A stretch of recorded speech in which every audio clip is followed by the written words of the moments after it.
Donc, merci d'être présent encore en si grand nombre à cette conférence des antiplaquettaires, les nouveaux antiplaquettaires.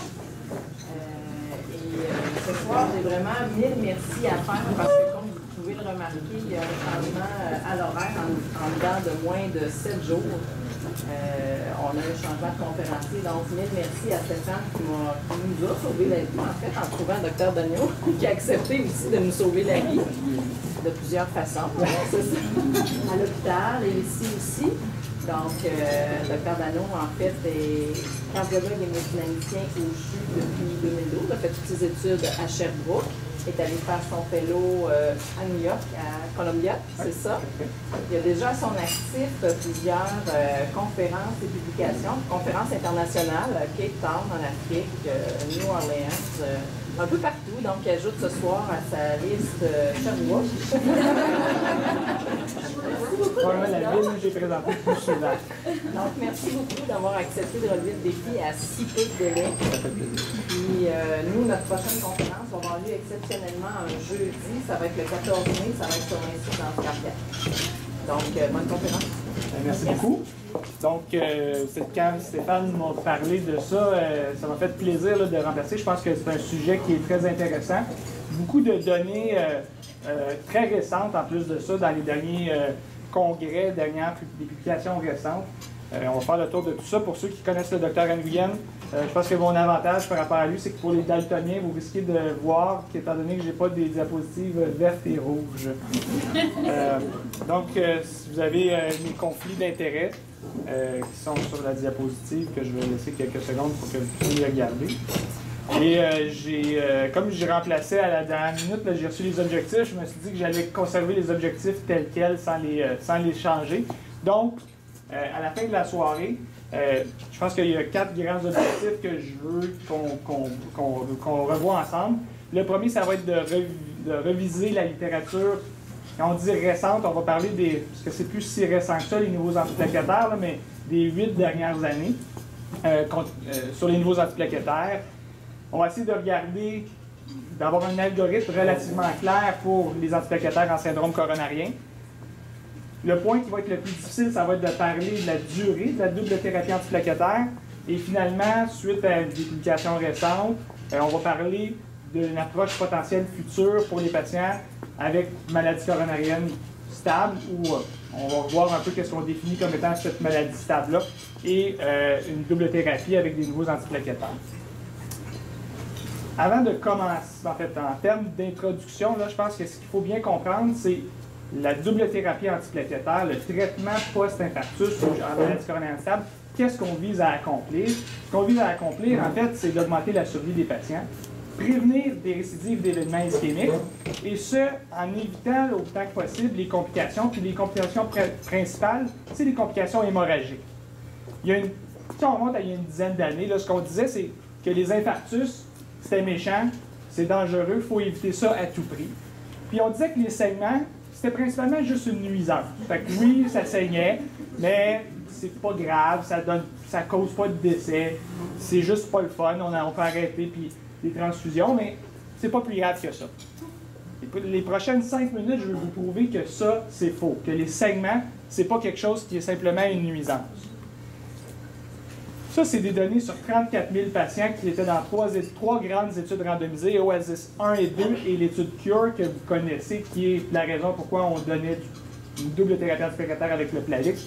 34 000 patients. Ce que vous voyez à gauche, en fait, c'est la survie à 30 jours si vous aviez un saignement majeur dans les 30 premiers jours.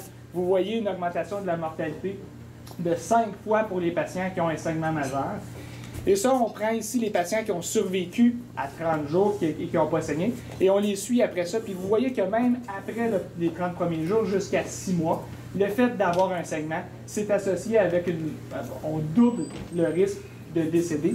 Donc, des évidences ici qui nous montrent que le saignement, c'est peut-être pas juste une petite nuisance. Les données de REPLACE 2. REPLACE 2, c'est une étude d'angioplastie chez des patients avec maladie stable et instable.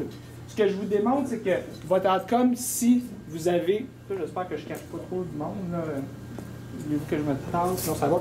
Ce que vous voyez, c'est que si vous avez votre intervention, puis que suite à ça, vous n'avez ni infarctus ni segment majeur, dans 1 an, votre mortalité, elle est de 2 %.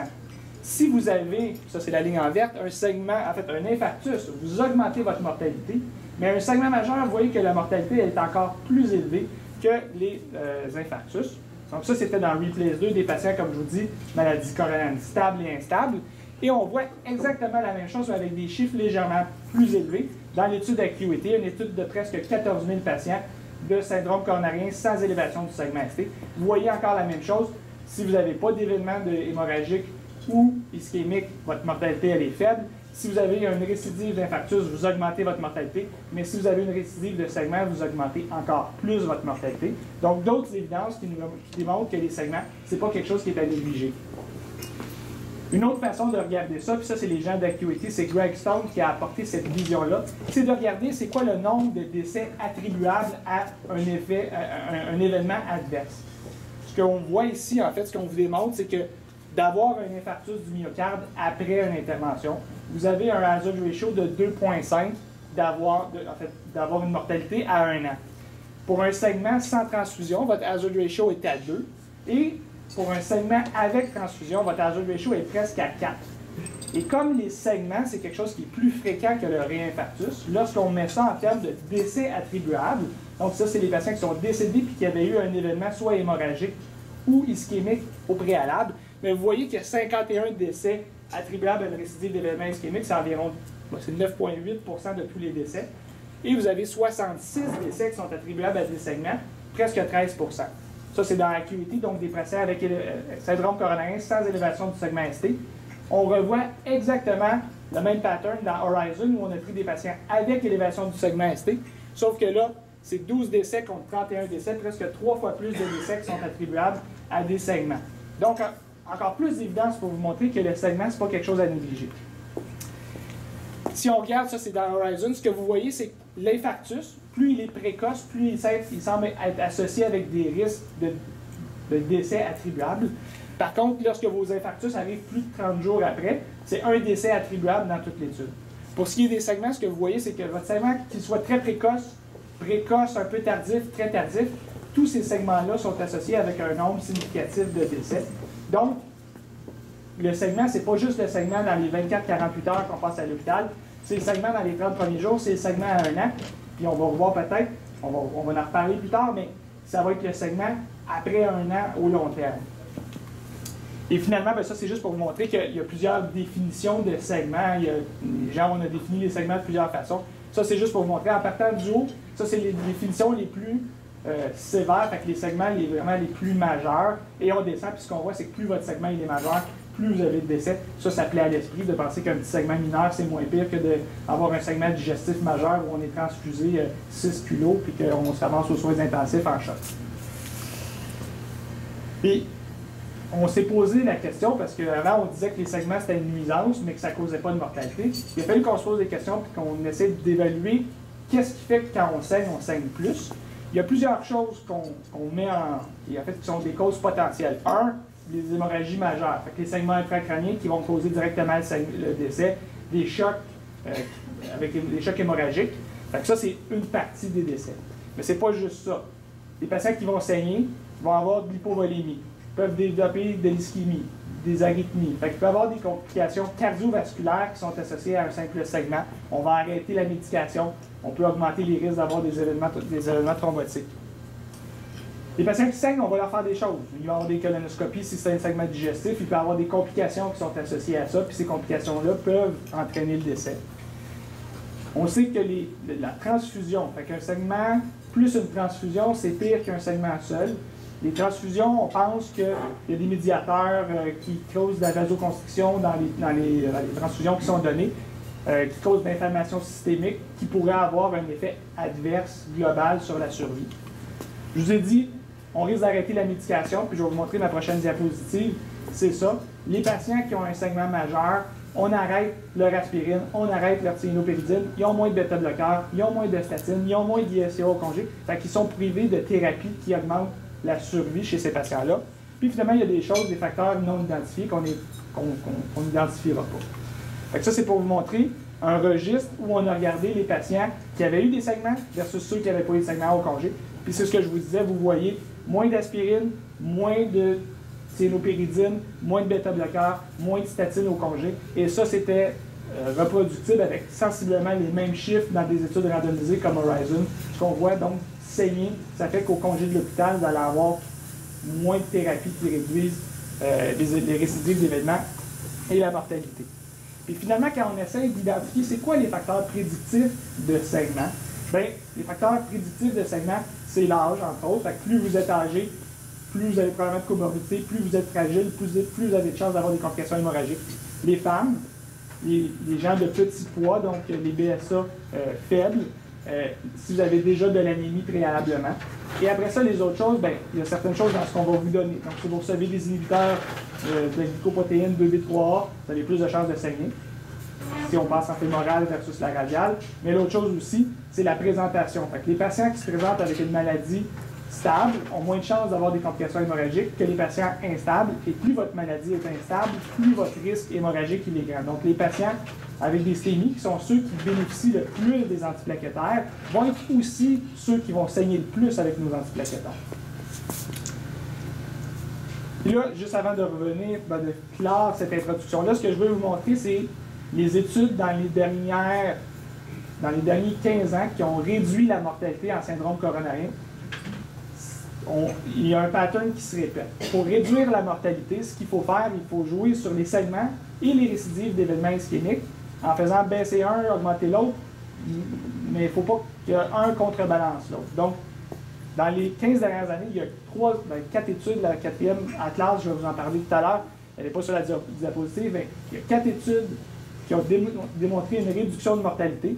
De ces 4-là, je montre Oasis 5. Donc, Oasis 5, c'est des patients avec syndrome coronarien sans élévation du segment ST, 20 000 patients qui étaient randomisés au fondaparinux versus l'enoxaparine. Réduction de mortalité avec le fondaparinux. Pourquoi? C'est parce qu'en termes d'événements ischémiques, vous aviez le même nombre d'événements ischémiques, mais vous aviez une réduction importante des segments majeurs. Donc, on prévient les événements ischémiques avec moins de segments, on réduit la mortalité. Horizon, qui est une étude de STEMI, où on comparait la bivalirudine à l'héparine plus un inhibiteur de la glycoprotéine 2B3A. Ce qu'on a fait, même chose que dans Oasis, diminution importante des segments majeurs, sans de prix à payer pour une augmentation des événements ischémiques, réduction de la mortalité.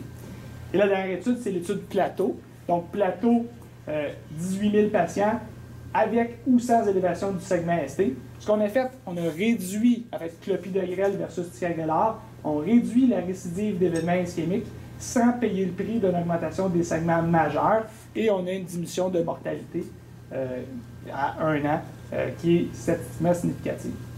La prochaine diapositive, c'est toutes les autres études qu'on a faites où on n'a rien changé.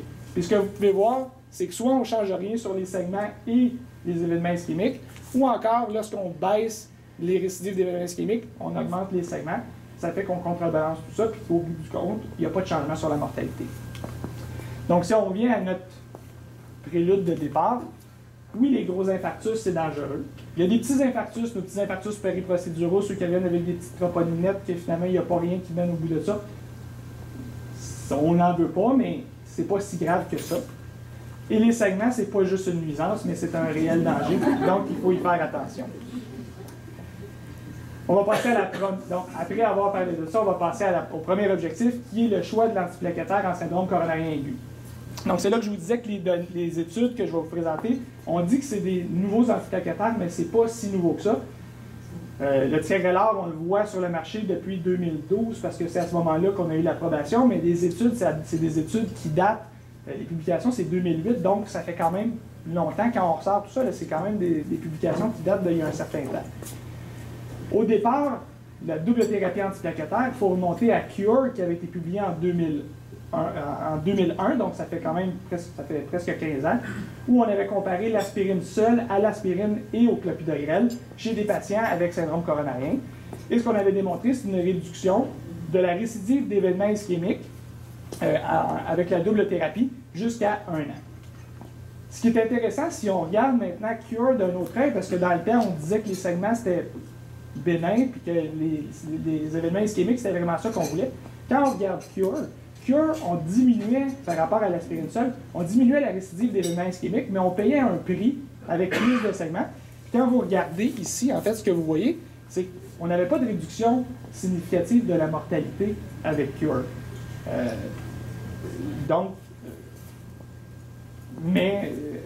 Malgré ça, à cause de la réduction des éléments ischémiques, l'essor de l'approche interventionnelle, l'angioplastie, puis là, c'est sûr que si vous faites juste de l'aspirine avec un stent, là, vous êtes dans le trouble. Donc, on a quand même adopté Cure et sur ces bases-là, mais vous allez voir que les nouveaux antiplaquettaires, entre autres le ticagrelor, ont un avantage sur le clopidogrel. Donc, si on regarde les nouveaux antiplaquettaires, deux antiplaquettaires, le premier, je vous parle, c'est le ticagrelor. C'est pas une tynopyridine, c'est un médicament dans sa classe à part parce que c'est un antagoniste qui est réversible des récepteurs P2Y12. Ce n'est pas une prodrogue, donc ça n'a pas besoin d'être transformé. Ça a un mécanisme d'action, une inhibition plaquettaire qui est rapide, beaucoup plus rapide qu'avec le clopidogrel, et une inhibition plaquettaire qui est plus grande. Comme c'est réversible lorsque vous l'arrêtez, je vais vous montrer là, tout à l'heure, mais les plaquettes peuvent reprendre une fonctionnalité normale, contrairement au clopidogrel où vos plaquettes sont mortes pour la durée de leur vie. Donc, l'inhibition, l'effet, lorsque vous arrêtez la drogue, en termes d'inhibition plaquettaire, vous allez voir qu'à presque 48 heures, on tombe à un niveau d'inhibition plaquettaire égal à si vous venez d'arrêter le clopidogrel 48 heures après. Donc, 3-4 jours après, votre inhibition plaquettaire est plus faible que si vous aviez arrêté votre Plavix pour cette même durée de vie-là. Donc, plateau, on en a parlé un peu. Grosse étude, 18 000 patients, syndrome coronarien avec ou sans élévation du segment ST, qui ont été randomisés à aspirine plus ticagrelor, 90 mg BID, après un loading de 180 mg, versus le clopidogrel, avec un loading de 300 ou 600 mg, puis 75 mg d'IE, ce qui est notre dose habituelle qu'on fait depuis plusieurs années. L'issue primaire, c'est une issue d'événements ischémiques combinés, donc le décès cardiovasculaire, la récidive d'infarctus et les ACV. Et ce que vous voyez, c'est qu'avec le ticagrelor jusqu'à 12 mois, vous avez une réduction de cet événement-là. Et ce qui est intéressant de voir, c'est que cette réduction-là, elle est présente dans les 30 premiers jours, mais après les 30 premiers jours, si vous faites une analyse de patients qui n'ont pas eu d'événement à partir de 30 jours, ce qu'on appelle le landmark analysis, vous voyez que les courbes continuent à diverger et le bénéfice de 30 jours à 12 mois, il est existant. Et ce qu'on voit même, c'est qu'à 12 mois, on voit que les courbes tendent encore à diverger. Quand on regarde plus en détail les issues, ce que vous voyez, c'est qu'en fait, vous réduisez les récidives d'infarctus, vous réduisez également la mortalité cardiovasculaire, et quand on regarde la mortalité totale, vous avez une réduction de la mortalité totale. Ça, c'est présenté sous forme graphique, donc réduction des infarctus, réduction de la mortalité cardiovasculaire. Et pourquoi on est capable de réduire la mortalité totale? C'est ce que je vous disais tout à l'heure, on ne paye pas le prix de plus de segments majeurs. Oui, il y a un peu plus de segments mineurs, mais pour les segments majeurs qui nécessitent une interruption de la drogue, des consultations médicales, on n'a pas ce signal-là dans Plateau. Et ça, que vous regardiez les segments de n'importe quelle définition, que ce soit les définitions qu'on a utilisées pour Plateau, TIMI, Gusto, segment mortel, on n'a pas de différence significative avec le clopidogrel. Puis ça, c'est les courbes d'inhibition plaquettaire que je vous parlais. Donc, vous avez votre dernière dose, vous arrêtez soit en blanc votre clopidogrel ou votre ticagrelor. Ce que vous voyez, c'est que 24 heures après, votre niveau d'inhibition plaquettaire est similaire. 48 heures après, votre inhibition plaquettaire elle est très faible avec le ticagrelor. Donc, si vous avez un vrai segment et que vous devez arrêter la drogue, c'est possiblement pour ça que, même s'il y a des segments, ces segments-là ne se transforment pas en segments majeurs ou en segments qui vont être fataux parce que le fait d'arrêter la drogue qui est réversible, bien, 48 heures après, vous allez avoir une inhibition plaquettaire qui est relativement faible plutôt que d'être encore avec 80-70% d'inhibition plaquettaire.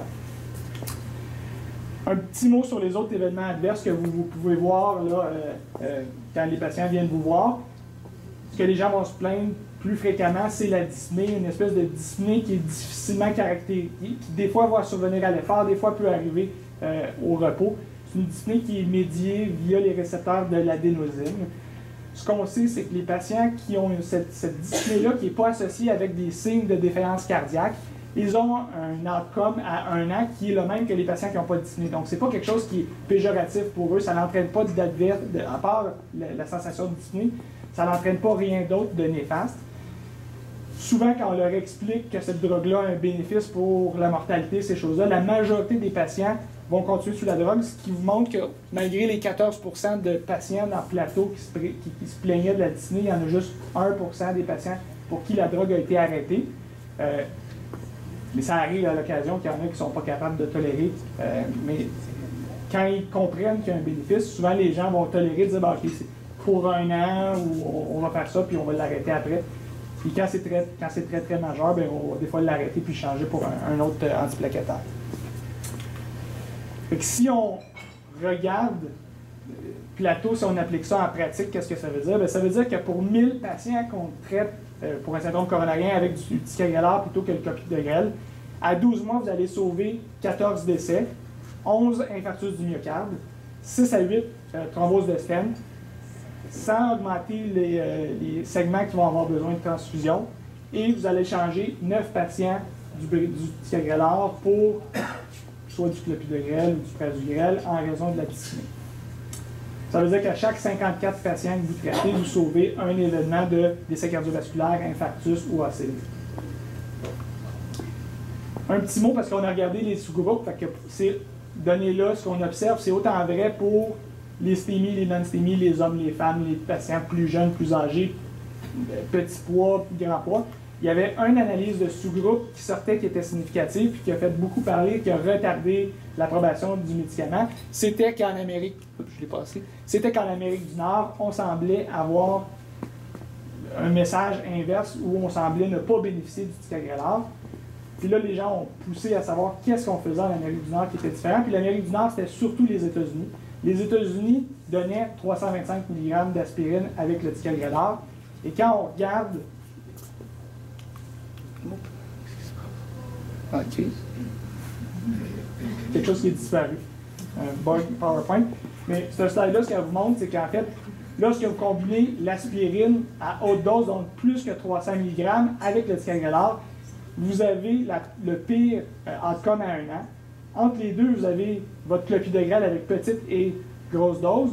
Et le meilleur des groupes, c'est l'aspirine à faible dose avec le ticagrelor. Et ça explique l'interaction qu'on voyait en Amérique du Nord. C'est pour ça que dans la monographie, on doit donner une faible dose d'aspirine avec le ticagrelor. Et je pense que de l'hôpital, nous, c'est déjà, Sherbrooke, on n'était pas un gros centre, ou même avec le clopidogrel, on donnait 325 mg d'aspirine.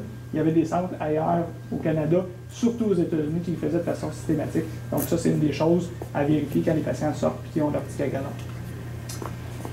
L'autre étude, l'autre nouvelle antiplaquettaire, c'est le prasugrel, qui est une autre thiénopéridine, plus puissante que le clopidogrel, une inhibition plaquettaire qui ressemble à l'inhibition plaquettaire du ticagrelor. Par contre, c'est une liaison qui est irréversible, comme le clopidogrel. Et l'étude, c'était l'étude Triton. Un design d'étude, je ne rentrerai pas dans les détails, mais qui est un peu moins le reflet de la pratique qu'on fait dans la vie de tous les jours quand les patients se présentent à la salle d'urgence. Ce qui fait que, en plus des données que je vais vous présenter, le fait que ce n'était pas vraiment notre approche de tous les jours, je pense qu'on se sent beaucoup plus à l'aise d'utiliser les données de plateau qui représentent notre vie quotidienne à l'urgence. Donc, les syndromes coronariens, la particularité de Triton, principalement pour les patients qui se présentaient avec un infarctus sans élévation du segment ST, c'est qu'on ne commençait pas la double thérapie antiplaquettaire à l'urgence, comme on faisait, nous, depuis 10 ans avec le clopidogrel. On attendait d'avoir l'angiographie, puis là, quand on décidait qu'on allait procéder à une intervention coronarienne percutanée, là, on donnait la drogue sur la table. On donnait une drogue qui a un mécanisme d'action plus rapide, qui n'a pas besoin d'être transformé, qui est plus puissant par rapport au Plavix, qu'on savait que si on ne donne pas de pré-traitement avant, on risque d'avoir plus d'événements ischémiques. Donc, sans grande surprise, Triton, ce que ça a démontré, c'est une récidive des événements ischémiques. Puis vous voyez qu'il y a une très grande divergence dans la première journée, qui est probablement en partie à cause du design de l'étude. Par contre, bien, vous payez le prix d'une augmentation de segments majeurs. Puis là, bien, les segments que vous les regardiez selon les définitions TIMI, selon segments qui menacent la vie, ou les segments fataux, bien, vous avez une augmentation de ces segments-là avec le prasugrel dans Triton. Puis ça a été un des gros éléments, je pense, qui a fait que cette drogue-là n'a pas pris autant de marché qu'elle aurait pu si elle avait été plus sécuritaire. On parlait là de la mortalité, donc on réduit les événements ischémiques, on ne change absolument pas la mortalité, puis comme je vous disais, beaucoup plus de saignements, surtout chez les patients qui allaient en chirurgie. Ça, c'est assez impressionnant, 3% versus 13% de saignements majeurs chez les patients qui étaient dirigés vers des pontages. Donc, à cause de ça, on a moins d'outcomes. Puis ça, c'est une façon de vous présenter. Ça, c'est les décès qu'on a sauvés ou causés à cause du prasugrel. Ça, c'est quand ça a été présenté à la FDA. Donc, ce qu'on vous montre, c'est qu'on a sauvé 12 décès à cause de récidive d'infarctus. Par contre, on a causé 12 décès en faisant saigner les patients, ce qui explique que vous ne sauvez pas des vies quand vous donnez du prasugrel. Après ça, bien, les gens ont essayé de triturer les données un peu pour essayer de voir s'il n'y avait pas des sous-groupes qui allaient bénéficier du prasugrel ou qui allaient saigner moins et avoir un meilleur profil de sécurité. En mélangeant plusieurs choses, quand on regarde finalement les patients de moins de 75 ans, de moins de 60 kg, puis ceux qui n'ont jamais eu d'ICT ou d'ACV, ces patients-là semblent avoir moins de complications hémorragiques puis moins de saignements. Je pense que ça reste quelque chose qui doit être prouvé dans une étude dans laquelle on va démontrer ça. Malheureusement pour eux, ils ont pris un peu ce modèle-là pour des patients qui allaient être traités médicalement dans l'étude Trilogie et ils n'ont pas démontré de bénéfice par rapport au clopidogrel, ce qui fait que dans la vie de tous les jours, à la salle d'urgence, le prasugrel, ce n'est pas une drogue qu'on va utiliser de façon fréquente. Dans certains cas, le Brilinta, certaines interactions avec, entre autres, certains antiépileptiques. Je pense que pour ces patients-là, si c'est des patients qui sont à faible risque hémorragique, on peut considérer le prasugrel. Mais comme je vais vous parler dans ma conclusion, c'est pas ce qu'on va utiliser comme drogue de choix pour les syndromes coronariens. Je vous parlais de l'autre étude qui avait réduit la mortalité, c'est l'étude TIMI, en fait Atlas ACS 2, TIMI 51, où on a combiné l'aspirine, le clopidogrel et des faibles doses de rivaroxaban pour des patients un peu de la même population que Triton et Plateau. Et on a donc une faible dose de 5 BID de rivaroxaban et 2,5 BID de leur très faible dose. Ce que je vous montre, c'est qu'en fait, en combinant la faible dose de 5 BD, on réduit les événements ischémiques. Par contre, pas de changement sur les décès. Leur très faible dose de 2,5 BD, vous aviez une réduction des événements ischémiques, une réduction de la mortalité cardiovasculaire et une réduction de la mortalité totale. Et encore là, quand on regarde le profil de sécurité, ce que vous voyez, c'était un petit peu plus de saignement avec le rivaroxaban, moins avec la très faible dose, ce qui explique probablement le profil de sécurité. Par contre, cette étude-là a été présentée, publiée après Plateau, entre autres, et à ce que je sens, parce que présentement, ils n'ont pas l'acceptation pour cette dose-là puis pour cette indication-là. Et comme on a déjà changé notre pratique pour du Brilinta, bien là, c'est difficile de savoir, tant qu'on n'a pas d'études comparatives d'une approche versus l'autre, on ne saurait pas quoi faire.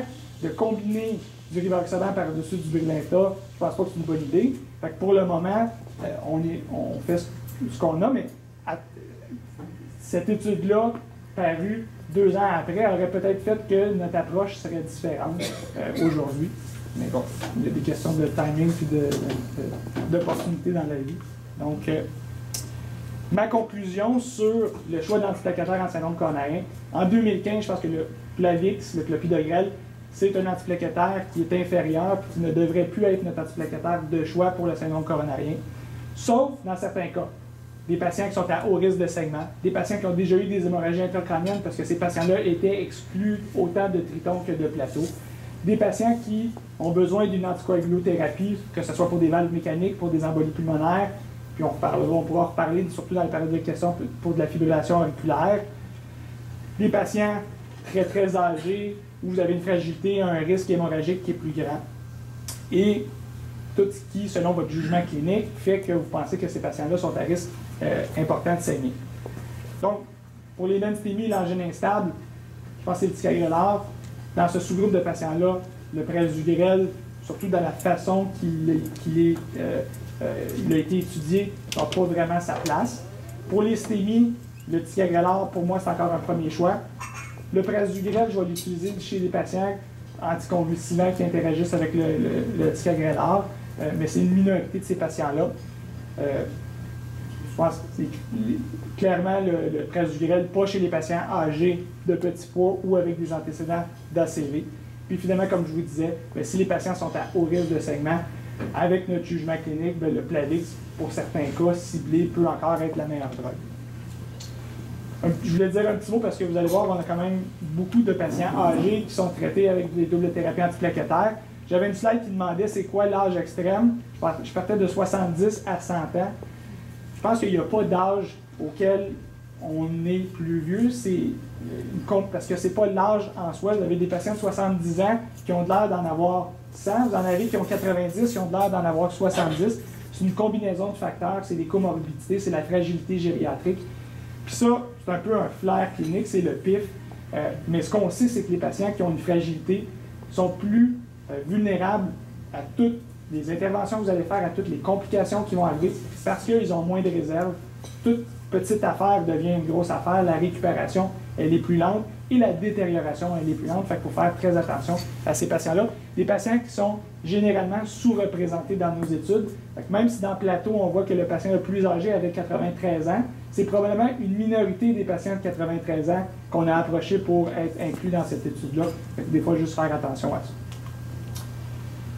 La prochaine question, ça c'est la question qui est la plus difficile à répondre, mais qui est aussi la plus intéressante à discuter, c'est la durée optimale de la double thérapie antiplaquettaire. On va parler de deux sous-groupes de patients, les patients avec syndrome coronarien puis les patients avec une maladie coronarienne stable, parce que je pense que c'est différent. En post-syndrome coronarien, ce qu'on sait, Plateau, on a continué la thérapie pendant 12 mois, puis ce que je vous montrais, c'est que jusqu'à 12 mois, on semble avoir un bénéfice avec des courbes qui continuent à diverger. Triton, c'était 15 mois, 12 à 15 mois, là, majoritairement 15 mois. Ce qu'on voit, réduction des événements ischémiques qui semblaient se poursuivre jusqu'à 15 mois avec le prasugrel. Donc, ça plaît à l'esprit de se dire que si on est capable de compléter 1 an de double thérapie antiplaquettaire chez les syndromes coronariens, il y a probablement un bénéfice qui existe. Par contre, très récemment, puis là je vous présente 2 méta-analyses qui ont été publiées dans le dernier mois par des gens avec qui j'ai travaillé quand j'étais à New York, entre autres comme auteur senior Greg Stone, qui est une sommité dans le traitement antiplaquettaire, dans les syndromes coronariens, puis les études d'anticoagulation. Acuity Horizon, c'est Greg Stone qui a dessiné ces études-là.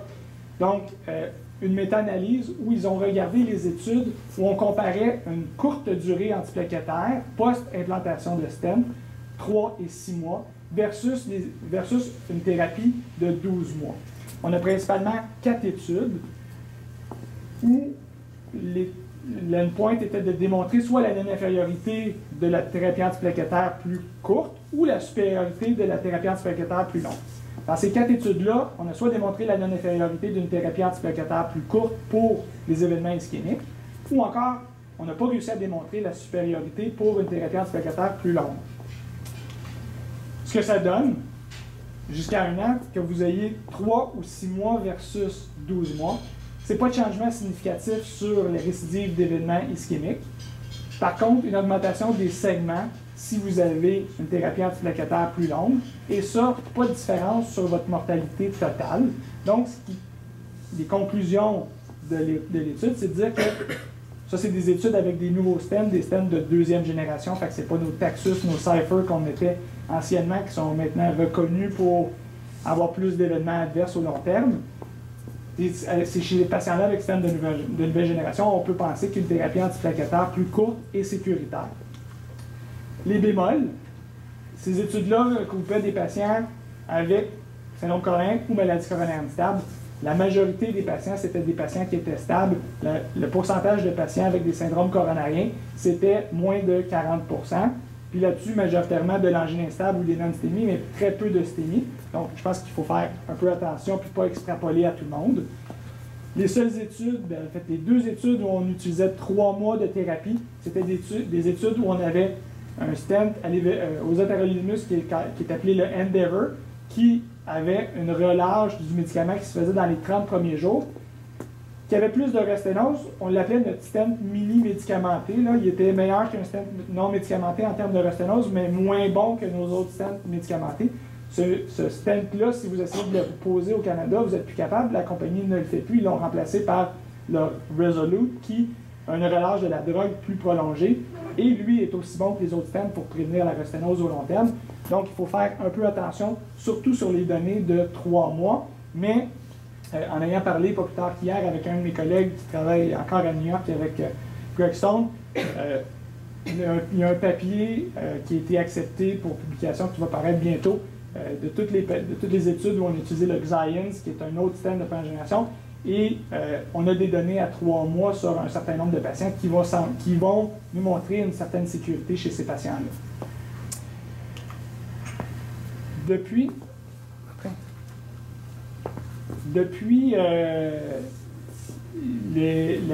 la publication de la méta-analyse, ou en fait, probablement la rédaction de la méta-analyse, il y a 2 autres études qui ont été présentées et publiées, ISAR-SAFE et Italic, 6 mois versus 12 mois. Ces 2 études-là montrent exactement ce qu'on démontrait dans la méta-analyse, pas plus d'événements ischémiques, moins de saignements, pas de changement sur la mortalité.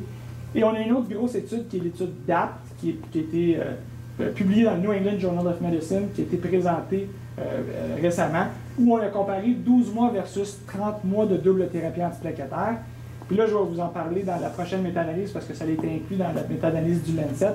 Mais ce qu'on démontrait, c'était moins d'événements ischémiques, plus de saignements, puis une tendance à une augmentation de la mortalité pour la thérapie antiplaquettaire plus prolongée. Puis ce qui est important de noter, c'est qu'on avait à peu près 40% des patients dans cette étude-là qui avaient des stents médicamentés de première génération, nos vieux stents. Puis ce que je vous montre sur cette diapositive-là, ça en fait, c'est des études de Xience versus Taxus, donc nouveau stent versus vieux stent. Ce que vous voyez, c'est qu'en termes d'événements ischémiques et même de mortalité, sans thérapie antiplaquettaire double plus que 12 mois, vous avez un bénéfice en réduction des événements ischémiques avec nos nouveaux stents. Nos nouveaux stents sont meilleurs, ont moins de polymères qui sont pro-inflammatoires, qui vont entraîner une néo-athérosclérose accélérée. Donc, nos stents sont plus sécuritaires. Il faut faire attention dans l'extrapolation de certaines des données où on compare des vieux stents, où on mélange nos vieux stents avec les nouveaux stents. Je vous parlais de la méta-analyse du Lancet. Donc, la méta-analyse du Lancet, on a pris toutes les études, pas juste ceux qui arrêtaient à 12 mois, mais on a pris également les études qui poursuivaient la double thérapie antiplaquettaire plus que 12 mois. Ce que je vous montre, c'est le message clé de cette étude-là. C'est que ce que vous voyez, ici, c'est 6 mois versus 1 an. En fait, on a une étude, pas de changement sur la mortalité. Quand on poule les études, moins de 6 mois versus 1 an, un petit signal d'un peu moins de mortalité, mais rien de significatif. Et là, quand vous prenez vos études de moins de 1 an maximum versus plus d'1 an, c'est là qu'on voit un signal apparaître avec une augmentation de mortalité pour les patients qui ont une double thérapie antiplaquettaire prolongée. Donc, les conclusions de cette méta-analyse-là, c'est que la thérapie antiplaquettaire prolongée, ça réduit les événements ischémiques, mais ça réduit des événements ischémiques qui ne causent pas de la mortalité. Ça augmente les segments majeurs, puis ça ne change rien sur la mortalité totale et la mortalité cardiovasculaire. Donc, quand on prend tout ça, puis on essaie de conclure, puis on essaie de faire un algorithme simple, ça n'existe pas. C'est ma conclusion, c'est la conclusion de Roxana Maran qui a écrit l'éditorial dans le JACC suite à la méta-analyse. Pour la durée antiplaquettaire, il n'y a pas de one size fits all. Je pense que c'est là où le jugement clinique va venir aider à prendre nos décisions. Il faut peser le risque d'événements hémorragiques, il faut peser le risque d'événements ischémiques, comme on le fait dans la fibrillation auriculaire pour savoir si on anticoagule les patients. Quand on a des patients avec une fibrillation auriculaire, on calcule leur CHADS pour les événements thromboemboliques, on calcule leur ASBLED pour le risque d'événements hémorragiques, puis là on décide si on les anticoagule ou pas, on décide avec quoi on les anticoagule. C'est la même chose pour nos patients avec des syndromes coronariens. On a certains patients, quand on essaie de tout mettre ça dans une grosse étude, mettre plein de patients, chaque patient a des choses qui sont différentes. Il y en a certains qui vont saigner, il y en a d'autres qui vont faire des infarctus. Ce pas tous les patients qui sont égaux. Le patient qui a déjà de l'anémie, qui a déjà eu des hémorragies digestives, qu'on y a mis un stent dans un non-stémie puis qu'il y a une revascularisation complète qui n'est pas diabétique, ce patient-là, il a plus de chances de saigner que d'avoir des événements ischémiques. Lui, probablement que la plus courte durée de double thérapie antiplaquettaire, c'est ce qui va être le mieux pour lui. À l'inverse, le patient qui n'a aucun facteur de risque de saignement, qui est un diabétique, qui a 6 stents puis qui a déjà eu 3 infarctus, lui, probablement que la double thérapie antiplaquettaire prolongée, s'il y a quelqu'un qui va bénéficier de ça, c'est probablement lui. Fait que, mon message, c'est on n'arrivera jamais, je pense, à dire la double thérapie antiplaquettaire, c'est tant de mois. Parce que quand on le disait, plateau, l'étude arrêtée à 12 mois, mais qu'est-ce qui change entre le jour 365 puis 366? Pas grand-chose. Il fallait qu'on dise, on arrête l'étude à cette date-là, puis c'est ça. Puis c'est toujours ça. Ça va toujours être ça. On a toujours un léger signal que quand on arrête la double thérapie antiplaquettaire, il y a un petit signal d'une augmentation du risque d'événement pendant le mois qui suit l'arrêt. Mais ça, ce petit excès-là, il reste qu'il est relativement mineur. Et il y a toujours le risque d'événement hémorragique qui s'accumule au long terme, qu'on reste sur une double thérapie antiplaquettaire.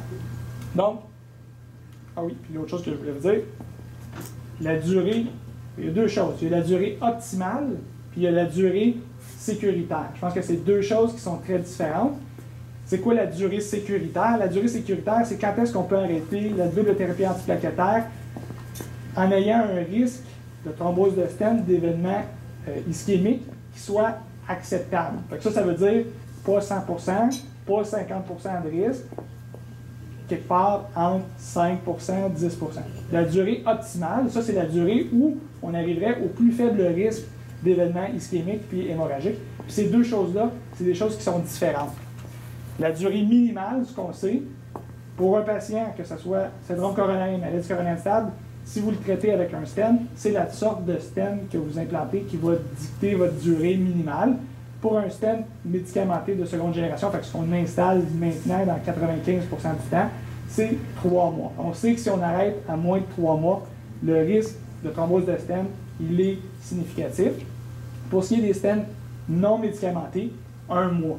Ce qui fait qu'au laboratoire, quand on a un patient, on sait qu'il y a un risque hémorragique très très élevé. On va avoir besoin d'arrêter sa thérapie antiplaquettaire pour une chirurgie, pour un cancer pour lequel on ne peut pas se permettre d'attendre 3 mois. Ces patients-là, c'est encore les patients qu'on va traiter avec des stents non médicamentés dans le but de pouvoir réduire au maximum la durée de la double thérapie antiplaquettaire.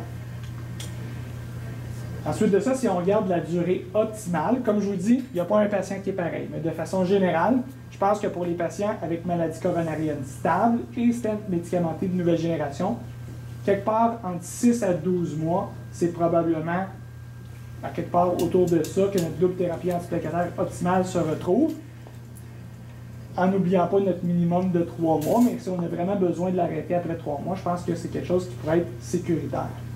Pour les patients avec syndrome coronarien et stent médicamenté de nouvelle génération, 12 mois si possible. Je pense qu'à partir de 6 mois, si vous avez un risque hémorragique élevé, il faut considérer pouvoir l'arrêter. Mais ça, comme je vous dis, c'est des décisions qui souvent, il faut quasiment avoir revu les films, voir l'étendue de la maladie coronarienne, comprendre la complexité de l'intervention qui a été faite. Souvent, on va recevoir les appels, même des omnis, pour nous dire, ben là, j'ai mon patient, ça fait 6 mois, il y a des épistaxis, est-ce que je peux l'arrêter? Est-ce que vous pensez que c'est sécuritaire? Fait que ça, c'est vraiment le jugement clinique, puis même souvent de retourner voir les films, de retourner voir la complexité de l'intervention, parce que un stent, c'est pas pareil que 2 stents en bifurcation, puis c'est pas pareil que 2 stents en bifurcation dans un tronc commun. Puis finalement, les stents de première génération, je pense qu'eux, peut-être, peuvent bénéficier du traitement plus prolongé, mais ce que je disais, c'est quand j'avais présenté le retour de SC sur l'étude DAP, mais essayez de trouver un taxus qui a été implanté au Québec dans les 30 derniers mois, vous n'allez pas en trouver. Fait que ça, c'est quelque chose. Souvent, ces patients-là qui ont eu ces stents-là, on va les retrouver, leur double thérapie antiplaquettaire a déjà été cessée. S'ils vont bien, je ne suis pas sûr qu'on doit nécessairement les remettre sous double thérapie antiplaquettaire.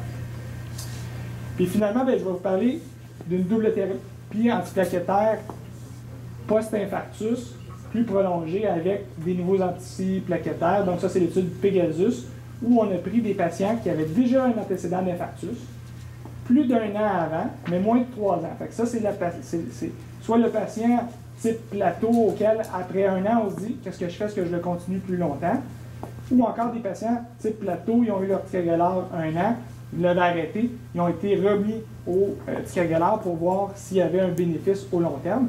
Et là, ce qui est intéressant dans cette étude-là, on a pris trois groupes. Un groupe où on a continué l'aspirine seule, un groupe où on a continué la dose ou repris la dose de ticagrelor standard, 90 mg BID, et un autre groupe où on a pris une dose un peu plus faible, 60 mg BID, une dose où on sait qu'on a une inhibition plaquettaire qui est acceptable, probablement aux environs de 50 mais qui est moins forte que votre inhibition plaquettaire avec la dose de 90 BID. Et là, l'issue primaire, c'était une issue d'événements ischémiques, donc la mortalité cardiovasculaire, les réinfarctus et les ACV. Puisque vous voyez, à 3 ans, fait que là, les courbes sont magnifiées ici, là, parce qu'on arrête à 10 puis c'est des courbes sur 3 ans. Vous avez une réduction en valeur absolue de 1,2 ce qui vous donne un NNT relativement élevé quand même, au-dessus de 300, pour la réduction d'événements ischémiques chez ces patients-là. J'ai oublié de vous dire que c'est des patients qui avaient au moins un autre facteur de risque d'événements ischémiques, fait être plus que 65 ans, être un diabétique, un multivaisseau, avoir déjà fait un autre infarctus dans le passé, ou avoir de l'insuffisance rénale. Donc, ce n'est pas juste nos patients qui ont eu un stent puis qui n'ont pas d'autres facteurs de risque puis qui ne devraient pas récidiver, c'est des patients qui étaient à plus haut risque. Donc, l'étude, elle est positive. Statistiquement, elle est positive, il n'y a pas de doute, l'issue primaire est atteinte. Par contre, en termes d'efficacité clinique, mais c'est là qu'on peut se poser la question, 1,2 sur 3 ans, est-ce qu'on devrait mettre tous nos patients qui qualifient pour ça sous cette double thérapie antiplaquettaire? Moi, j'ai très hâte qu'on analyse des sous-groupes où on va combiner les facteurs de risque, parce que moi, je pense que le 66 ans monovaisseau non diabétique, c'est pas le même patient que le diabétique multivaisseau avec 2 antécédents d'infarctus. Puis ça, on va avoir hâte de voir ça, parce que je pense que ça va peut-être nous permettre de cibler un peu mieux les patients qui vont bénéficier plus de cette thérapie-là. Parce que le downside de ça, c'est que vous avez plus de segments majeurs. En valeur absolue, c'est à peu près le même nombre de segments majeurs que vous allez causer par rapport au nombre d'événements ischémiques que vous allez sauver. Avec la dose 90 mg BID, c'est un événement segment de plus que les autres, alors qu'au moins avec la dose de 60 BID, vous avez un bénéfice, le chiffre, là, je pense que c'est 13 événements ischémiques de moins que le nombre de segments que vous allez causer. Puis quand on regarde la mortalité totale, ce que vous voyez, c'est exactement les mêmes chiffres, 90 BID versus placebo. Par contre, c'est pas statistiquement significatif, mais si on veut s'encourager, la faible dose, 60 BID, numériquement, vous avez moins de mortalité. Donc, par rapport à DAP, qui, elle, montrait plus de mortalité totale, au moins, là, on est du bon bord en termes de survie. Fait que moi, j'ai très, très hâte de voir les sous-analyses, mais je pense qu'on risque de probablement être capable de cibler certains patients où le bénéfice, ça ne sera pas 1,2 sur 3 ans, mais ça va être 5 6, 7 Mais ça, je pense que c'est nos patients qui reviennent, qui ont plusieurs infarctus, qui ont plus qu'un stent. Pas juste les patients qui ont qualifié parce qu'ils ont 66 ans, puis on a considéré qu'en haut de 65 ans, vous étiez plus à risque que si vous n'aviez 64.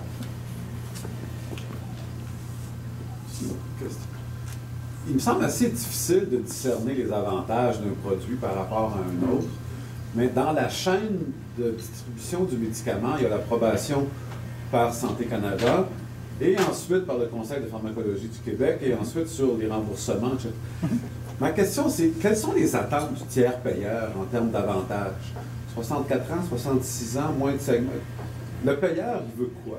C'est sûr que je pense qu'au bout du compte, le payeur, ce qui... Puis là, moi, je suis un spécialiste aussi du TAVI, puis je pourrais vous dire que je ne sais pas ce que le payeur il veut, parce que moi, j'ai une technologie, ça n'a pas rien à voir avec les antiplaquettaires, mais moi, j'ai une technologie qui sauve des vies, qui sauve du temps à l'hôpital, et pourtant, on me sous-finance pour ne pas en faire trop, parce que ma valve coûte plus cher que la valve chirurgicale. Pourtant, au global, sur l'année pour le système de santé, ma technologie sauve de l'argent. Mais on gère des budgets... À l'heure actuelle, là, ça va peut-être changer avec les CUS, là, mais à l'heure actuelle, sur l'espoir. On gère encore des budgets en silo où on ne regarde pas l'impact global au bout du compte. Fait que je pense que c'est une excellente question. Je pense que on verra si l'approbation est donnée pour cette indication-là. Mais c'est sûr que je pense que quelque chose qui réduit la mortalité, ça, c'est difficile de dire que on ne va pas accepter ça et qu'on ne va pas financer ça, à moins que les coûts soient déraisonnables. Si on a des coûts, si je vous arrive avec une médication qui coûte 3 fois plus cher que de la dialyse pour réduire la mortalité de 0,5 %, même si statistiquement cette réduction-là est significative, je ne pense pas que c'est quelque chose qu'on devrait investir. Moi, je pense que de plus en plus, qu'on regarde que ce soit Santé Canada, que ce soit la FDA, on est très différent en termes de régulation de nouvelles thérapies et de médications par rapport à ce que ça va être en Europe. En Europe, pour être CE mark pour une technologie, vous faites une étude de 50 patients, vous montrez que vous ne tuez pas trop de monde, puis ils vous donnent votre approbation. La FDA, Santé Canada sont rendus très, très, très stricts et je pense qu'une drogue où on va démontrer moins d'événements ischémiques, mais plus de saignements, ça va être très difficile de la faire accepter. Puis si elle passe à accepter, je ne suis pas sûr qu'elle va être remboursée par le payeur au bout du compte de tout ça, là. Mais je pense que si vous avez quelque chose qui réduit la mortalité c'est quelque chose qui c'est difficile de nier ces données-là. C'est quelque chose que vous êtes mort, vous n'êtes pas mort, c'est pas comme l'infarctus, puis il n'y a pas de petite mortalité, grosse mortalité. C'est pas comme le petit infarctus, gros infarctus, petit segment, gros segment. Là. Fait que je pense que ça c'est ça. Mais après ça, on le voit dans plein d'autres choses. Là, que la chimiothérapie, parce que moi, c'est drôle, la semaine passée, je suis rentré pour un cas d'un potentiel TAVI. Je parlais avec une oncologue parce que notre patient, ça donne qu'il y a un néo de la base de la langue qui a besoin de chimiothérapie. Puis elle me demandait pourquoi qu'on n'en fait pas plus de ces technologies-là si le patient, au lieu de passer un mois à l'hôpital avec un risque de complications puis de mortalité de presque 20 il va repartir le lendemain avec un risque de 2 Elle dit pourquoi vous n'en faites pas plus? J'ai dit parce que ma valve elle coûte 20 000 au lieu d'en coûter 24 000 au lieu de coûter 4 000 pour une valve chirurgicale. Puis elle m'a dit ah, mais mon Dieu, il y a des chimiothérapies qu'on donne qui coûtent bien plus cher que ça pour prolonger la survie d'à peu près 2 mois. Alors que moi, ma valve, vous le faites, après ça, vous n'avez pas un patient qui a des effets secondaires de chimiothérapie. Fait que, votre question, elle est excellente. J'aimerais ça être capable de... J'ai pas de bonne réponse. Puis, des fois, je me demande, justement, ces gens-là, sur quoi ils vont baser leur jugement pour approuver certaines thérapies, puis surtout approuver le remboursement de ces thérapies-là. Le cancer, c'est punché, ça pogne quand on dit cancer, puis si vous avez une drogue qui peut améliorer la survie de 3 mois en cancer, sténose aortique, puis quand on parle de personnes plus, parce que le cancer, ça touche des personnes plus jeunes aussi. Si je parle de sténose aortique chez des personnes plus âgées, des fois ça pogne moins, mais le message commence à passer. Mais ça fait 7 ans qu'on essaie de passer le message, puis les gens commencent juste à réaliser que ce qu'on fait, c'est pas si fou que ça finalement. Fait que, je sais pas si j'ai réussi à répondre un peu à votre question, là, mais... En tout cas, vous y avez mis beaucoup d'émotions. Okay. On voit que ça vient vous chercher. Donc, pour juste revenir, donc, je pense que les données de Pegasus, je pense qu'encore une fois, ça ne sera pas un one size fits all. Pegasus, on a pris, c'est une étude, ce qu'on veut, c'est mettre beaucoup de patients pour essayer d'être capable d'avoir des données puis sortir quelque chose de significatif au bout de ça. Je pense que on va être obligé de regarder ça d'un autre œil, puis ça va rester la même approche qu'on va avoir par rapport à ce qu'on pouvait faire avant avec la thérapie antiplaquettaire plus prolongée. Ça va être du jugement clinique, puis il va falloir peser le risque hémorragique, le risque ischémique chez les patients. Puis juste pour vous dire, si vous trouvez que c'est déjà compliqué, ça risque de devenir encore plus compliqué. Parce qu'il y a plein d'études qui sont en cours où on essaie, parce que là, je ne voulais pas le mettre parce que ce n'était pas dans les objectifs, mais j'ai une slide pour les questions pour la combinaison des antiplaquettaires avec les anticoagulants, parce que j'ai vu qu'il y en a déjà qui avaient posé les questions. Ça va devenir encore plus compliqué, parce que là, juste présentement, on a, en fait, au CHU, on participe à une étude qui est l'étude COMPASS, qui est un groupe de patients qui ressemble beaucoup à Pegasus.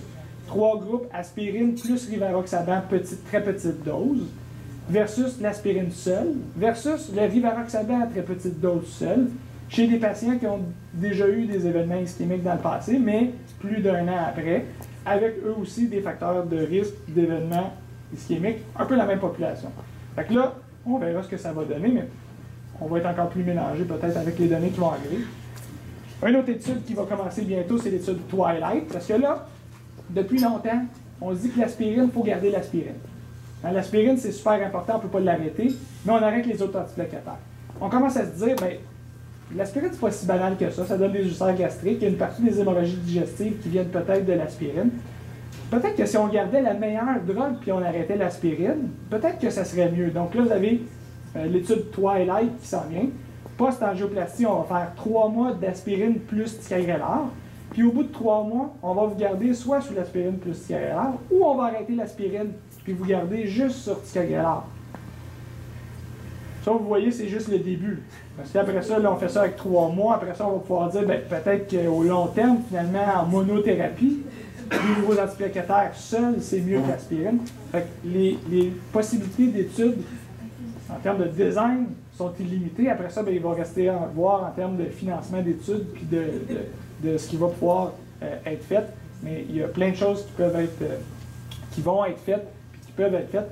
Puis là, après ça, si vous mélangez les combinaisons de NACO avec les thérapies antiplaquettaires, là, vous avez 3 agents, puis vous avez encore plein d'études qui s'en viennent. On en commence 2 au CHU, une avec le rivaroxaban, une avec le Pradax, où on va faire tout plein de sortes de mélanges avec les aspirines, le deuxième antiplaquettaire et les NACO chez des patients qui ont des stents et de la fibrillation auriculaire. On attend ces données-là, mais ça va prendre quelques années, puis là, on va tout être mélangé après. Donc, si je conclue en revenant aux objectifs, bien, je pense que la révision de la littérature sur les nouveaux antiplaquettaires en syndrome cholérien, on l'a fait, c'est Plateau, c'est Triton. L'algorithme pour les antiplaquettaires dans le non-stémie, je pense qu'on l'a fait. Mon opinion, l'opinion du groupe de cardiologues qu'on a au CHU, c'est ticagrelor à moins d'un risque hémorragique élevé. Prasugrel chez les patients avec stémie pour lesquels il y a des choses qui font que le ticagrelor n'est pas une bonne combinaison, ce qui est une minorité de patients. Puis le Plavix chez les patients qui ont des risques hémorragiques élevés, ceux qu'on va combiner avec des antiplaquettaires, ceux qui ont déjà saigné, ceux qu'on juge que le risque hémorragique est plus élevé. Puis à ce sujet-là, pour fait que nous, dans nos pharmacies, le 24 avril, on va devoir avoir des notes spéciales pour ne pas substituer notre Plavix. Par rapport au Plavix, on en a beaucoup de patients. Ouais. Au CHU, ne pas substituer, qu'est-ce qu'on fait? Ben, la raison pour laquelle on avait décidé en tant que groupe d'hémodynamiciens de ne pas le substituer, c'est à cause de toutes les histoires du Plavix avec les patients non répondeurs, avec les mutations génétiques. On se dit au moins le clopidogrel, la vraie formule a été étudiée, puis on sait que globalement, dans une population générale, on connaît sa sécurité. Ce qu'on avait peur, c'était de la sécurité des génériques. Là, ils viennent avec leur carte, hein, ils ont quand même leur carte et tout ça. On n'a pas encore pris position comme groupe.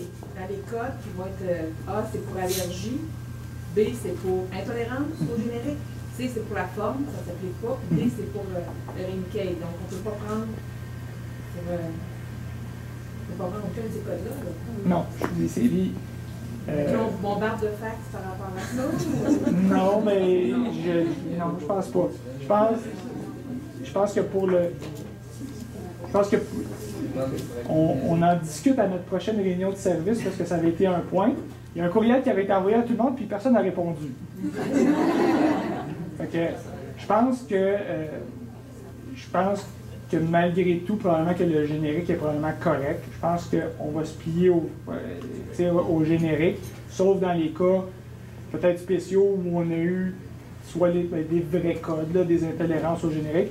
Je pense que s'il y a un événement sous Plavix, une thrombose de stent, ce patient-là, de toute façon, il risque de ne plus être au Plavix, mais il risque d'être un autre antiplaquettaire plus puissant. Là. Je pense pas qu'on va dire c'est arrivé parce que c'est un générique, on va lui donner la vraie formulation. Je pense que nous, on va arrêter de mettre la coche, ne plus substituer, puis on va vivre avec... Mais c'est dur d'expliquer à notre patient qui était devant nous, qui se faisait par son médecin, qu'il ne voulait pas le changer jamais. Puis là, nous, il faut le convaincre que c'est le contraire. Donc, il faudrait peut-être avoir un discours qui se ressemble. Nous, moi, je ne vais pas parler pour tous mes collègues, là, mais on a au laboratoire, parce que souvent, c'est des prescriptions qui arrivent du laboratoire, là, qui a la petite coche. Souvent, on va la cocher quasiment de façon systématique. Mais moi, ça ne m'est jamais arrivé d'aller voir le patient et de dire faut absolument pas que vous ayez le générique du Plavix. Ça, c'est des affaires. Moi, la raison pourquoi je le faisais, le Plavix, il y a la carte qui a un remboursement. Moi, je crois que les compagnies qui font de la recherche et du développement de nouvelles molécules, en tant que médecin, en tant que chercheur, en tant que collaborateur avec ces gens-là, je pense que c'est important qu'il y ait de la recherche et du développement. Les génériques, ils amènent des coûts moindres pour la société, mais les génériques, c'est pas eux qui font de la recherche et du développement de nouvelles technologies. Moi, c'est pour ça que si le générique, avec des remboursements de la compagnie, finit par arriver à un coût qui est similaire au générique, moi, c'est pour ça que pour ces patients-là, je coche ne pas substituer. Si le générique il est 10 fois moins cher, puis que la compagnie ne fait aucun effort après avoir eu son brevet pour ramener le coût à quelque chose qui est raisonnable, je pense que c'est raisonnable de donner un générique. Fait que moi, pourquoi je coche le ne pas substituer, c'est pour cette philosophie-là, pour encourager les compagnies qui font de la recherche et du développement, parce qu'on sait que la recherche et le développement, ça coûte cher à ces compagnies-là. Moi, je sais parce que quand j'étais à New York, j'ai participé partner pour les TAVI. Ça, c'est l'étude au monde qui a coûté le plus cher. La raison pourquoi Laval elle coûte 24 000 présentement, c'est pas parce qu'elle coûte 24 000 à produire, elle coûte 1 000 à produire. C'est parce que ces gens-là ont investi des millions de dollars pour démontrer la supériorité de cette thérapie-là par rapport au reste, par rapport à la chirurgie. Ils ont bâti une étude incroyable, d'une rigueur exceptionnelle, mais qui a coûté énormément. Mais si cette compagnie-là n'avait pas investi dans ça, cette nouvelle technologie-là n'existerait pas encore aujourd'hui. On aurait encore des patients qui meurent de sténose aortique parce qu'on dit qu'on ne peut pas les opérer, ou on aurait encore des patients à très haut risque qui se feraient opérer, puis qui compliqueraient, qui passeraient 3 mois à l'hôpital, qui retourneraient à la maison, pas de qualité de vie. Alors que là, ces patients-là, juste pour vous dire, on en a fait 6 la semaine dernière. La durée à l'hôpital moyenne, c'est 1 journée et demie. J'ai déjà renvoyé quelqu'un de 94 ans après un remplacement valvulaire percutané à la maison le lendemain. Fait que moi, c'est dans cette optique-là, mais le gouvernement, si c'est ce qu'il nous dit, ben on va se plier à ça pour ça. Le fait que personne n'ait répondu, parce que la question c'était est-ce que vous voyez objection pour le Plavix spécifiquement à ce qu'on ait au générique puis qu'on se plie à ça? Personne n'a répondu. Ce que j'en comprends, on va en reparler, là, mais ce que j'en comprends, c'est que personne ne s'objectait à ce qu'on fasse ça. J'étais rendu à la durée thérapie. Fait que la durée thérapie, minimum 3 mois pour les stents médicamentés. Encore, fait, pas de one size fits all, fait que je pense que là, c'est là le jugement clinique. Puis finalement, parler de Pegasus, je pense qu'on l'a fait. Donc, je prendrai les questions. Mais en fait, je sais que déjà que comme question, j'ai qu'est-ce qu'on fait avec les NACO puis les doubles thérapies antiplaquettaires. C'était déjà ma première slide de réponse. Fait que, là encore, je pense qu'il n'y a pas de recette miracle. Vous allez voir plusieurs approches, puis je pense que pour le moment, on n'a pas d'évidence qu'aucune approche est supérieure à une autre. Je pense qu'encore là, je pense qu'il y a de la place pour le jugement clinique. Il faut voir c'est quoi les indications de l'anticoagulothérapie, c'est quoi l'indication de la double thérapie antiplaquettaire. Il y a une étude qui est l'étude WOOST où on a fait Coumadin, pas d'aspirine, plus du Plavix, et on semblait démontrer, on démontrait clairement une réduction des événements hémorragiques, une réduction qui est quasiment, quand on regarde les chiffres en termes de segments totaux, c'est quasiment trop beau pour être vrai, c'est une petite étude.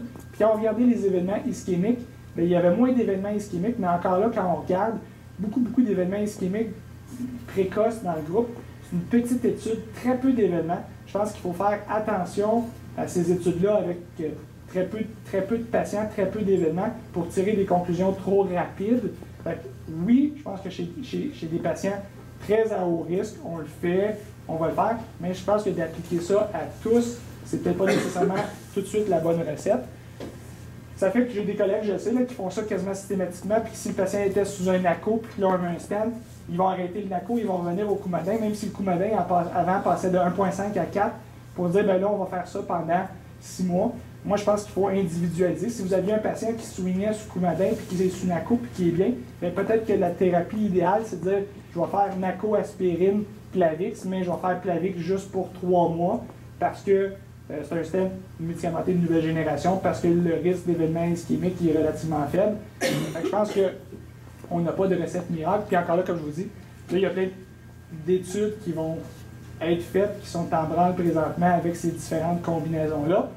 Mais au bout du compte, je pense que ces études-là vont avoir des critères d'inclusion puis d'exclusion assez larges, qui va faire que vous allez rentrer des patients qui étaient plus à risque de saignement au départ, puis d'autres qui étaient plus à risque d'événements ischémiques, puis qu'on va finir avec des données qui vont être difficiles à interpréter, puis qu'au bout du compte, ça va rester que c'est le jugement clinique. Mais ce qu'on sait, c'est que plus on combine de choses qui font saigner, plus on fait saigner. Fait que si on le fait, probablement c'est de le faire pour la plus courte durée possible. Puis, les affaires qui font saigner beaucoup, avec d'autres affaires qui font saigner, ben, on essaie de s'abstenir. Fait que les nouveaux antiplaquettaires, je pense que si vous rajoutez un anticoagulant, on se tient loin de ça, à moins vraiment de considérations spéciales. J'en ai un récemment, un patient allergie au Plavix, puis anticoagulé pour Scoumadin pour une valve mécanique avec un stent.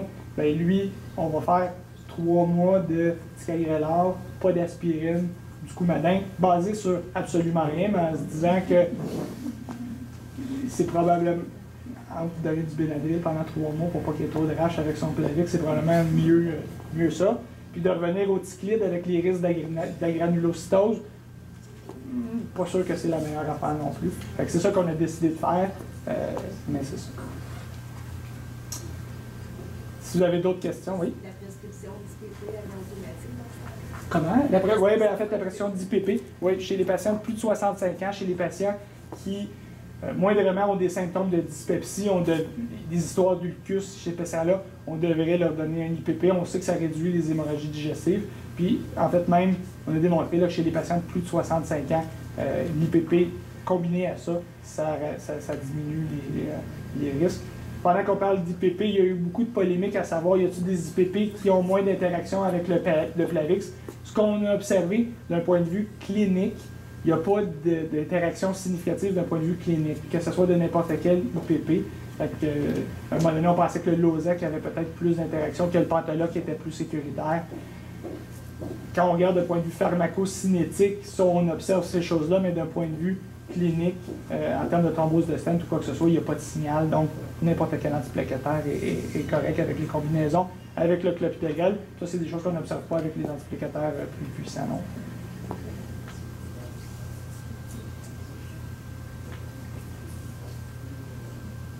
Autre question? Non. Ça veut dire que ça a été soit clair ou que tout le monde est mélangé.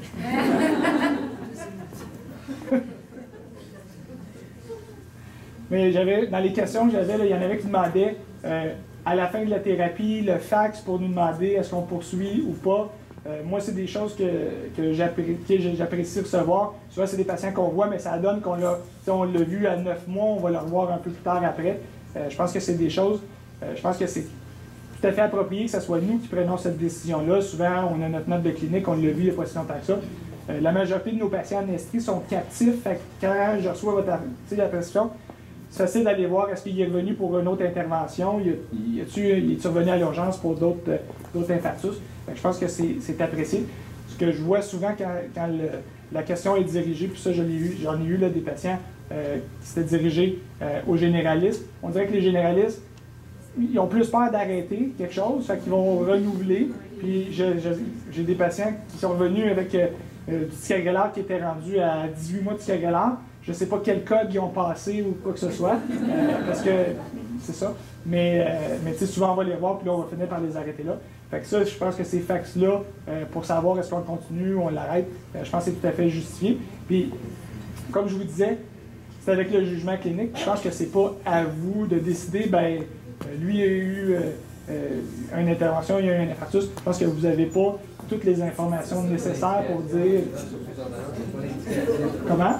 Il n'y a pas d'indication sur vos ordonnances de... pour sortir. Ouais. Il n'y a pas d'indication pour le Plavix. Pour la durée, non, c'est mieux à ce moment-là de vérifier avec vous. Ben, effectivement, oui, tout à fait. Souvent, le médecin généraliste va le prolonger, puis on va prolonger. Tout à fait. Moi, je pense que si ces patients-là sont suivis par si c'est mon patient, moi, j'aime bien le recevoir parce qu'effectivement, c'est ce qu'on voit dans la vie de tous les jours. Dans la vie de tous les jours, si c'est le généraliste qui renouvelle ses médicaments, il va renouveler, il va continuer le Plavix, il va continuer le Plavix. On en voit des fois, ils reviennent, on rattrape, ils ont été perdus au suivi ou ils n'ont pas été. On les revoit 5 ans après, ils sont encore sous double thérapie antiplaquettaire, ils ont eu un stent. Bon, souvent, on va les arrêter à ce moment-là. Non, moi je pense que pour mes patients, moi, ça fait plaisir de répondre à ces questions-là puis de l'arrêter. Puis souvent, en plus de ça, surtout avant Pegasus, mais avant Pegasus, c'était quasiment clair. Ils partent de l'hôpital, puis ce qu'on leur dit, c'était le Brilinta, c'est pour un. Parce que souvent la question, c'est là, j'avais pas de pilule avant, j'ai 55 ans, je viens de faire mon infarctus, là je pars avec plein de pilules, je tue à vie toutes ces affaires-là. Là, on dit, ben, l'aspirine, oui, la statine, oui, le bêta-bloqueur, si vous le tolérez bien, fort probablement, l'ISCA, si vous le tolérez, fort probablement, mais le Brilinta, lui, vous allez l'arrêter au bout d'un an. Fait que souvent, des fois, les patients, ils ont hâte pour faire un an pour avoir moins de pilules, se sentir moins malade. Fait que non, ça, je pense que c'est des choses qui...